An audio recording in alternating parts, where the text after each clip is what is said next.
You are going to hear a conversation about renting an apartment. First, you have some time to look at questions 1 to 6.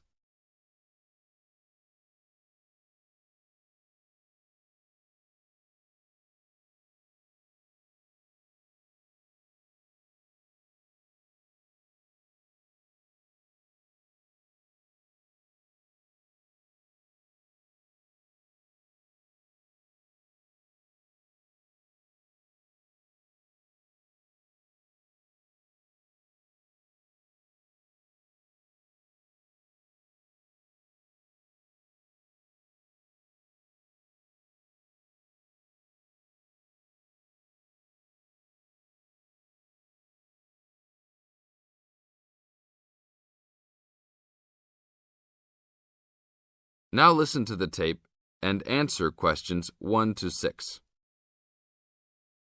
How can I help you, sir? Hi, I'm interested in renting an apartment in your building. Can you show me around inside? Sure, my pleasure. Do you know what kind of apartment you're looking for? I'm thinking of something for my best friend and I. The apartment doesn't have to be too big, just something comfortable for the two of us. I'm looking for a kitchen, 2 bedrooms and a bathroom, just something simple. Okay, well, let me show you what we have to offer. We divide our apartments into 3 categories. There are standard apartments, upgraded standard apartments, and luxury apartments. Please follow me. This apartment just went up for rent yesterday. The old tenants moved into a larger one. This apartment is what I call the standard apartment. It's small, but has everything you need. The kitchen comes with a refrigerator, an oven, and a stove. There is 1 bathroom with a shower, but no bathtub. The rooms are a good size, and both have their own closets. The living room has enough space for a couch. We will provide a television for you. These apartments are very popular with students because they are affordable and practical. Right now, we are renting these out for only $1,000 a month. I think this is a little bit on the small side. There's no space for a dining table or even for an extra desk. We will both need room to study. If there are guests over, we hope to be able to have a dining table big enough for at least 4 people.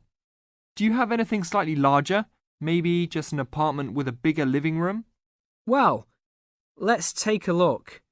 Right now, we also have an opening for a luxury apartment. This apartment is larger. It has 3 bedrooms, and all 3 are larger than the last one.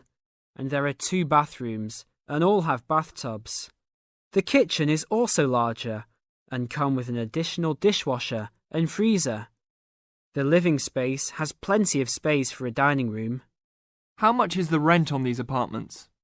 These are more expensive, usually in the $2,500 range. Don't forget that there is an additional bedroom, so you could find another roommate to lower the cost. I think that's a little bit on the expensive side. We don't really have the time to find another roommate, so it's probably better to stick with the 2-bedroom places. Is there anything between these 2? Come with me. I can show you this apartment right now. But there are people living in it. There are no more of these kinds of apartments available at this moment. But if you decide that you like it, I can put you on the waiting list. And as soon as we have openings, you will be contacted. Sure, let's take a look. This is the upgraded standard apartment. As you can see, it's larger than the other 2-bedroom apartment. There are 2 bedrooms and 2 bathrooms, 1 in each room. The living room comes with a television, but no furniture. The kitchen is around the same size as the other smaller apartment. The basic difference is the additional bathroom and larger living room. These rent for around $1,400. Now look at questions 7 to 10.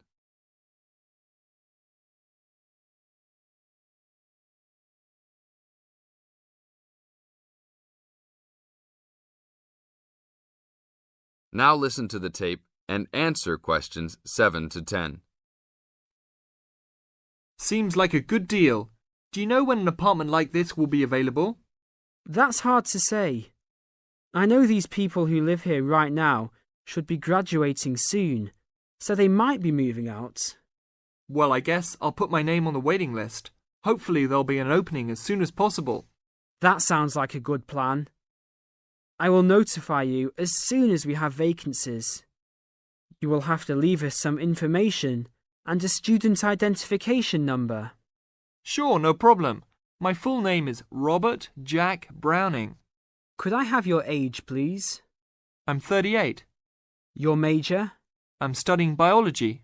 How about naming some of your hobbies? Fishing, golf, watching movies, and spending time with my family.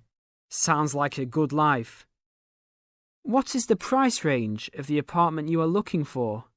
Somewhere between $1,000 to $1,500. Your student identification number, please? QS 45890. Could you repeat that? QS 45890. Lastly, could you leave us a phone number? Okay, it's area code 236 580 2287. Thank you very much. I will give you a call as soon as possible. That is the end of part 1. You now have half a minute to check your answers.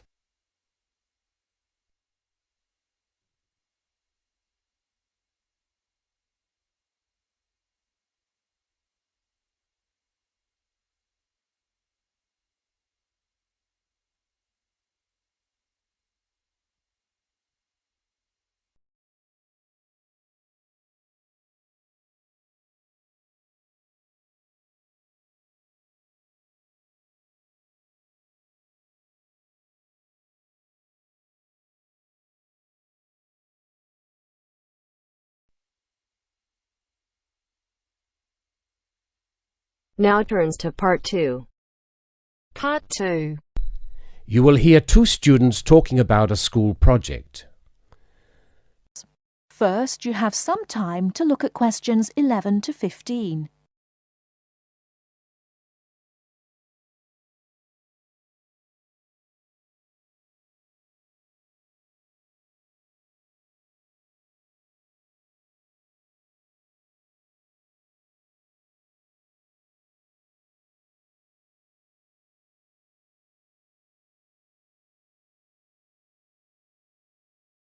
Now, listen carefully and answer questions 11 to 15.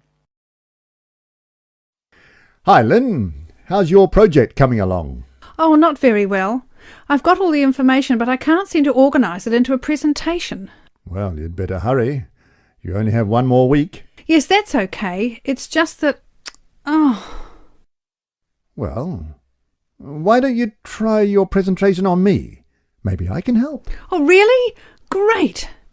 Okay, well, I've chosen solar power for my subject, and I'm going to talk specifically about domestic water heating. You know, like the ones popular in America. I've got some facts here. Oh, that's good. But just start your presentation from the beginning. Oh, right. Well, here we go then. There are many reasons why we should be looking elsewhere for energy sources. As most people are aware, fossil fuels and other such non-renewable sources are by definition finite, so something needs to be in operation soon. Currently, there are a number of alternative energy sources available which can, with a little preparation, be used to provide for a significant part of our domestic energy requirements.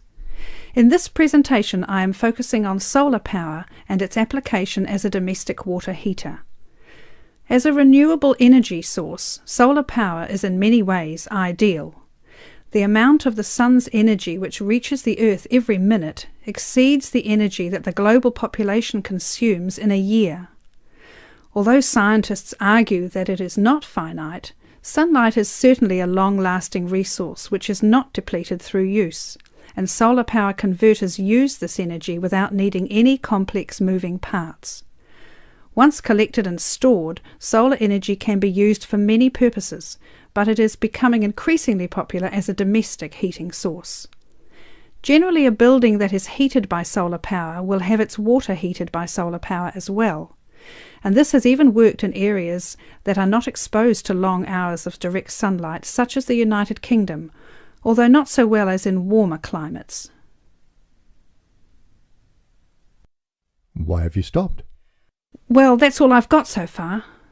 Oh, well. Start by talking about how effective it is. Oh, okay. Well, there are a number of factors that influence how efficient solar power can be. The first, obviously, is the amount of sunlight, and this is dependent on season, time of day, and climate.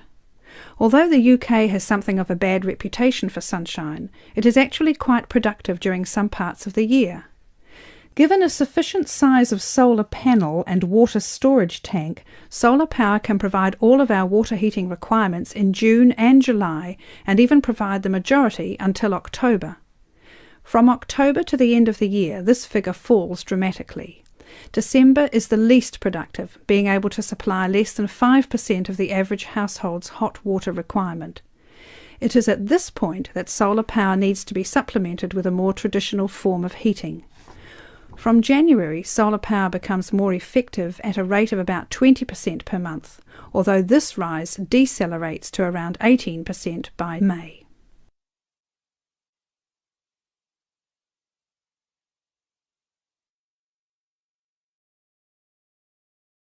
Before you hear the rest of the talk, you have some time to look at questions 16 to 20.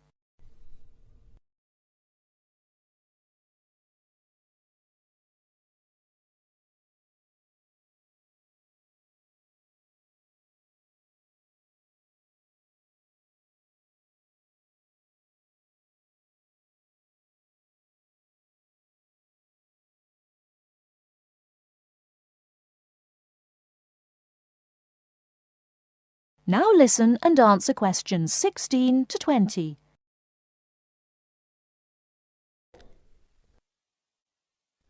Now say something about this water heater. Do you have any information about that? Oh yes, I've got an illustration of a water tank here. Well, that's good, but you'll have to describe it. Right. Well, the ideal water tank in the UK has a capacity of 45 to 50 litres, but must be at least 40 litres to be effective. The solar coil is put in the bottom of the tank to heat the water. Now remember that solar heated water will not get quite as hot as fossil fuel water heaters. The bottom half of the tank is normally 20 degrees, and this is why it is important not to have a tank that is too large, as that would take too much energy to heat. In this illustration, it rises to 40 degrees from halfway up. Don't forget that hot water rises, so the top third of the tank is the hottest and reaches an average temperature of 65 degrees. And what's this second layer around the tank? Oh, that's insulation. Because the tank is often either outside or just under the roof, rigid foam is used as an insulation layer. It should be at least 80 millimetres thick all around. Well, that seems like a good presentation. All you need to do is to prepare some short notes and a larger illustration so you can use it as a demonstration and you'll be fine. Oh, you think so? Well, thanks very much for the help. Maybe I could do the same for you one day. Maybe. Anyway, I have to go. Good luck. Thanks. Bye. That is the end of part 2. You now have half a minute to check your answers.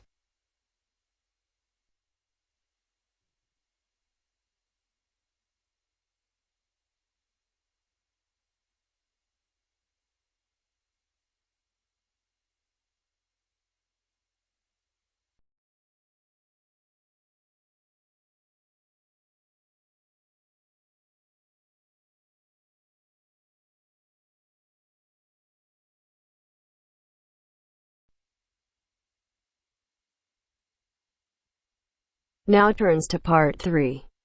Part 3. You will hear part of a radio program about do-it-yourself house painting. First, you have some time to look at questions 21 to 24.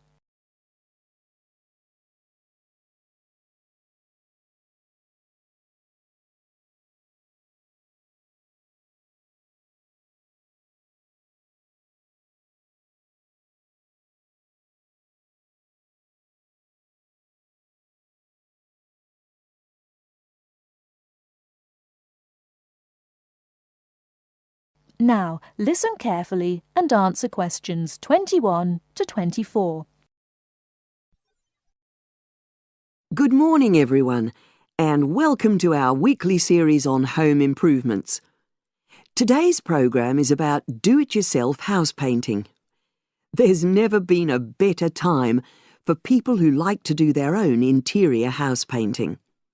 Although people still lead very busy lives, thanks to the availability of various new DIY materials, you can now decorate your home in a more efficient and a more environmentally friendly way. In 2009 alone, approximately 53 million litres of the paint that was sold in the UK were left untouched. That's enough to fill 21 Olympic-sized swimming pools. It's easy to overestimate how much paint you'll need to decorate your room if you use guesswork.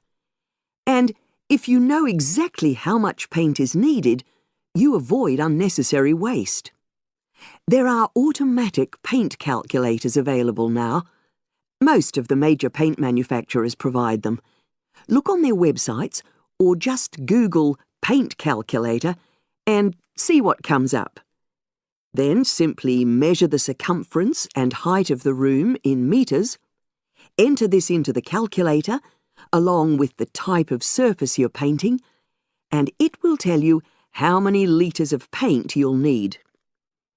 But if you do end up with leftover paint, you can donate it to an organisation like Community Repaint. They will take the paint from you and redistribute it to local charities and voluntary organisations, so it goes to a good home. You can find more information about Community Repaint on communityrepaint, all one word, .org.uk.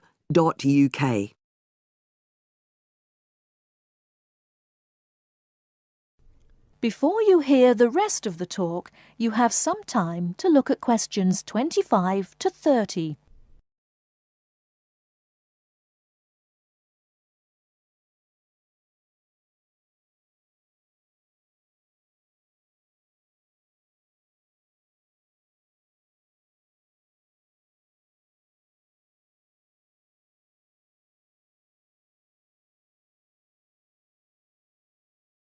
Now listen and answer questions 25 to 30.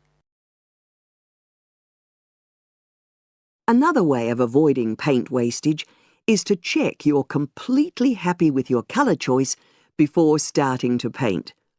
For example, you can get a small sample of the colour you're thinking of using, then paint a board and move it around the room, so you can see how it looks against your furnishings and in different lights. Also, it's always better to buy high-quality paints because you get what you pay for. If you buy cheap paint, you might need to apply 2 or 3 coats to achieve the same coverage that you'd get from 1 coat of a good quality paint. You could also spend a week on a job that could have been done in a day or 2. And consider the environment. Most paint manufacturers now sell water-based paints that don't contain harmful chemicals or give off harmful odours, so get one of these. You can also buy paint that's packaged in recyclable containers. There's a lot more choice than there used to be.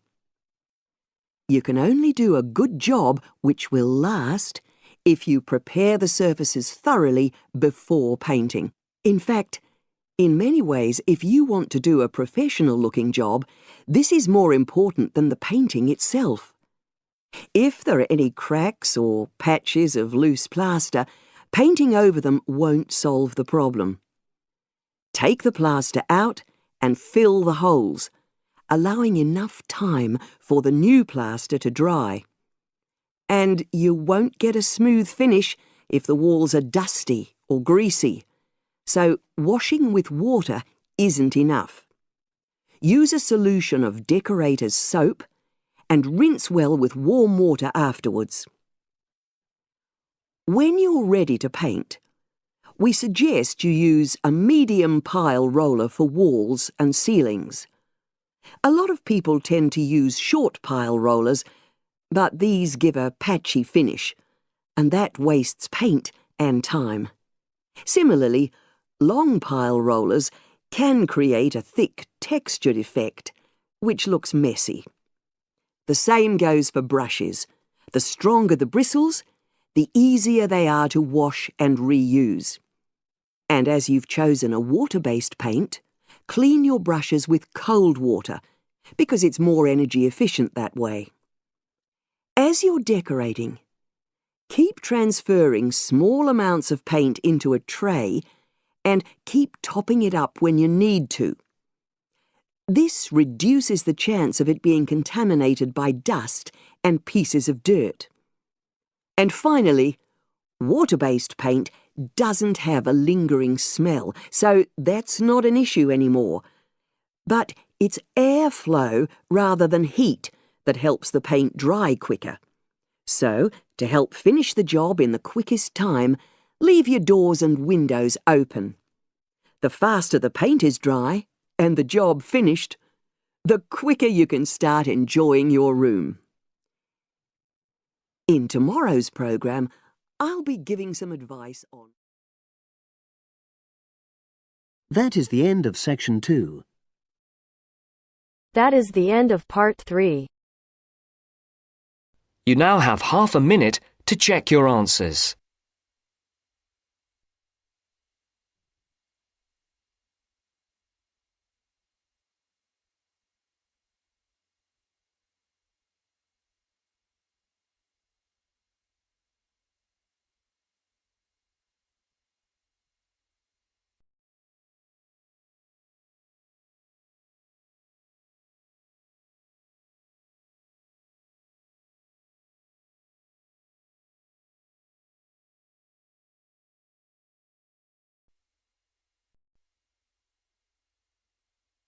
Now turns to part 4. Part 4. A second session on interview skills. First, you have some time to look at questions 31 to 40.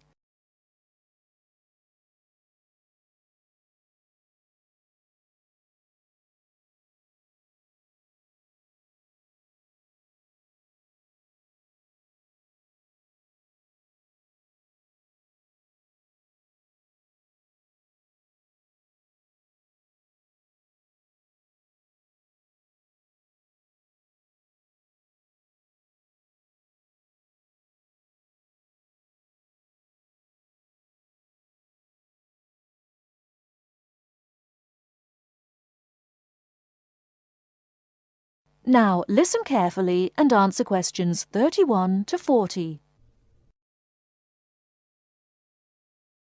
Hello there everyone, and welcome to our second session on interview skills. Now we have already looked at what to say in the interview and what to wear.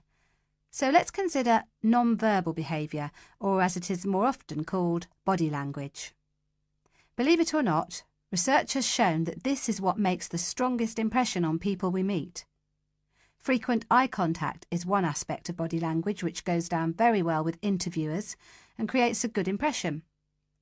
Looking at people means that you're sure of yourself and confident. In fact, one famous car company even makes a note of the level of eye contact candidates make during their recruitment process for this very reason. So it is very important to maintain eye contact. But be careful how you do it. Avoid staring, as this is a sign of hostility. But avoiding eye contact altogether and looking away or down is even worse. But the general message is maintain that eye contact. Believe me, the eyes have it. Now, along with eye contact, smiling is one of the other important non-verbal actions which say more to the interviewer than any answers you give. A good way to create a good impression during the first few minutes of your interview is to smile warmly when you meet the person or people who will be interviewing you. It shows them that you are relaxed. Facial scanning takes a triangular route, from the eyes down to the mouth and back to the eyes. Even when you aren't speaking, an interviewer will be noticing your mouth, so give a relaxed smile whenever you feel it is appropriate.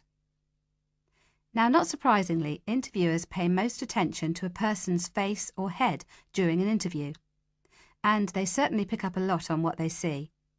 Researchers have identified nodding as going down very well with interviewers. This simple gesture shows that you are listening and paying attention. Another useful head gesture is to tilt your head slightly to one side. Now, this reinforces that you are listening well to what the interviewer is saying to you. However, tilting your head back isn't such a good idea, as this signals arrogance, and drooping your head forward indicates that you are lacking in confidence. And as we all know, that is exactly the opposite of what an interviewer wants to see. So the message is, mind your head. Now, posture, or the way that you carry yourself, is an important area of body language to be aware of. And it is one of the first body language signals that interviewers read as you enter a room.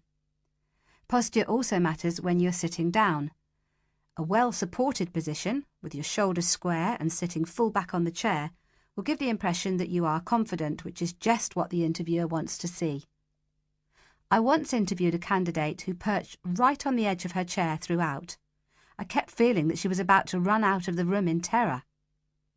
However, occasionally leaning forward slightly when the interviewer is speaking reinforces the message that you are keen and interested, as well as showing the interviewer that you're actually listening to what they are saying. But don't overdo it by leaning too far forward. That can be a bit distracting for the interviewer. Now, we all tend to use our hands to gesture, especially when we are explaining something or as we become involved in what we are saying. This is fine. It shows that we are keen and perhaps even excited about something. However, what can work against someone at an interview is when they fidget. This kind of moving about is, of course, what we do when we are nervous, and fidgeting can be very distracting to watch. So if this is a problem for you when you get nervous, it is a good idea to practice sitting with your hands gently resting in your lap or on the arms of the chair.